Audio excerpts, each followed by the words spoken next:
What is going on, everybody? Welcome back to College Football Talk with Peter Burtonette. In today's video, the second of a 7-part series, I'm going to be going over the top receiving cores and tight ends in college football.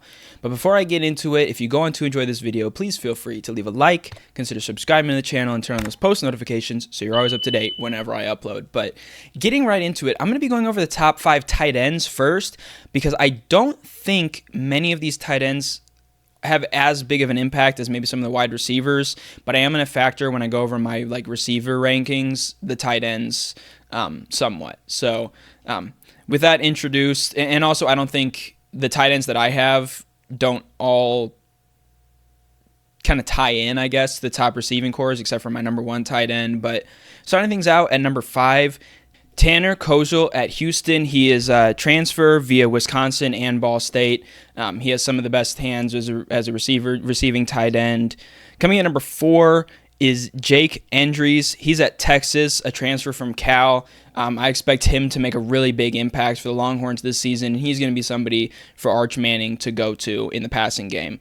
Number 3, Oscar Delp. He took a little bit of a step back last year for Georgia. I think that was probably evident for really all of their receivers because of the kind of slight step back that Carson Beck took last year. I think he's going to be big for Gunnar Stockton, kind of getting him into the offense, and he should make it a big impact for the Bulldogs.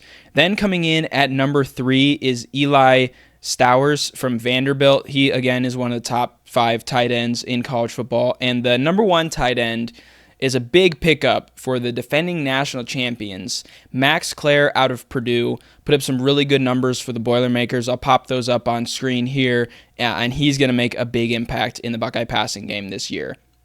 Now shifting gears quickly over to the wide receiver rooms.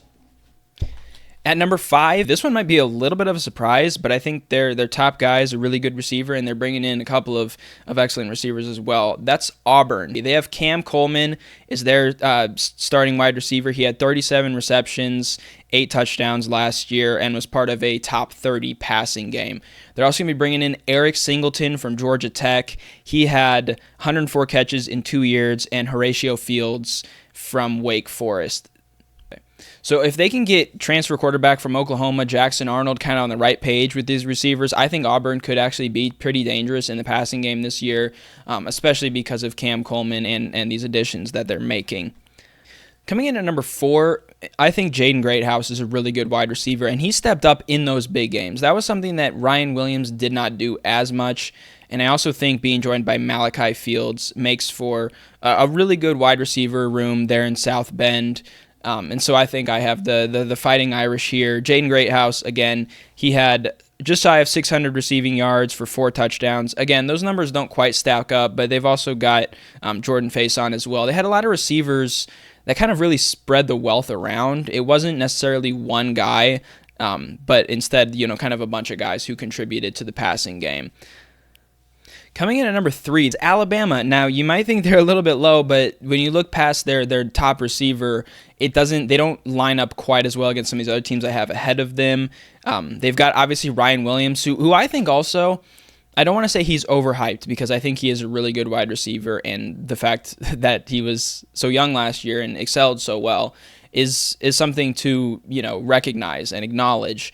He had over 850 receiving yards and 8 touchdowns, but he did kind of dip a little bit after that Georgia game where he completely went off and had really one of the top receiving games and especially one of the top catches for a touchdown in college football last year.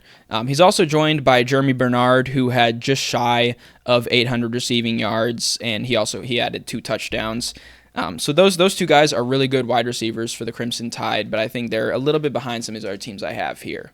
Coming in at number 2 in the country, and this is kind of where I said it's a little bit more clear for the top 2 receiving rooms, and you probably already know who I'm going to have at number 1. But coming in at number 2 is Clemson. There's a lot of talk around quarterback Cade Klubnik, but that he doesn't do anything without the wide receivers that he has.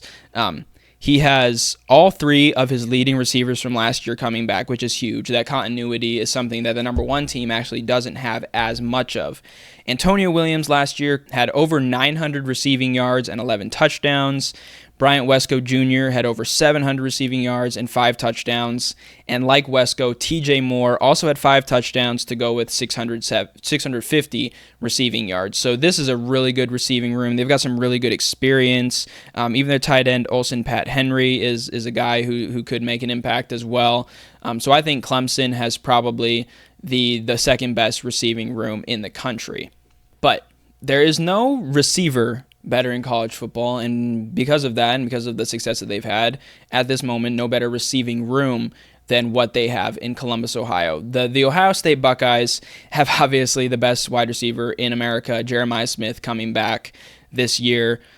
1,300 receiving yards, 15 touchdowns, averaging 82 receiving yards per game. Obviously, Emeka Egbuka is gone, but Carnell Tate, their third leading wide receiver, is back. He had over 700 receiving yards last year and 4 touchdowns. And then some other guys. Brandon Innes is a really good wide receiver as well. They've got some young guys coming up who could make an impact as well, including true freshman Quincy Porter. Then obviously I mentioned him already. Max Clare was a really big receiving threat for Purdue last year, and I think the addition of him is what kind of takes Ohio State over the top. I think if Ohio State hadn't brought in Clare, I think they probably would actually be behind Clemson just because of the numbers and experience that the Tigers have. But I do think because of that addition, it's just enough to kind of put Ohio State over the top as the top receiving room in America. But that is all for this episode of kind of the top receiving rooms in the country. Let me know your thoughts in the comments below. That's all for this episode of College Football Talk. Stay tuned for my next video where I'll be talking about the offensive lines, a group that doesn't always get as much attention or credit as they deserve. So stay tuned for that next video. But that's all for this episode of College Football Talk. I'm your host, Peter Burnett, signing out. Peace.